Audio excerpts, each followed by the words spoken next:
ఈరోజు మా కూర వచ్చేసి గోంగూర కొత్తిమీర పచ్చడి అనమాట. 3 రోజుల క్రితం తెచ్చి మర్చిపోయినా కదా, ఆ గోంగూర ఇంకా కొత్తిమీర కలిపి పచ్చడి నూరుతున్నా ఎండుమిరపకాయలు వేసి. ఇది పచ్చిమిరపకాయలతో నూరినా బాగుంటుంది, ఎండుమిరపకాయలతో అయితే ఇంకా బాగుండిద్ది అనమాట. అవును, మీలో ఎంతమందికి తెలుసు గోంగూర కొత్తిమీర కలిపి పచ్చడి నూరడం? నేనైతే చాలాసార్లు నూరిన. ఇది మా పెద్దమ్మాయికి అయితే చాలా ఇష్టం అనమాట. ఎప్పుడు వచ్చినా కూడా నాకు గోంగూర పచ్చడి అంటూ ఉంటుంది.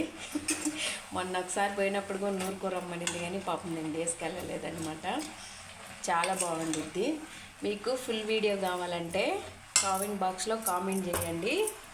నేను స్టార్టింగ్ నుంచి ఎండింగ్ దాకా చూపిస్తాను అనమాట. ఫుల్ వీడియో బాగా నీట్గా చూపిస్తా, సరేనా? కానీ మీకు తెలియకపోతే తెలిస్తే కాదు, చాలా బాగుంటుంది. ఒకసారి మీరు కూడా ట్రై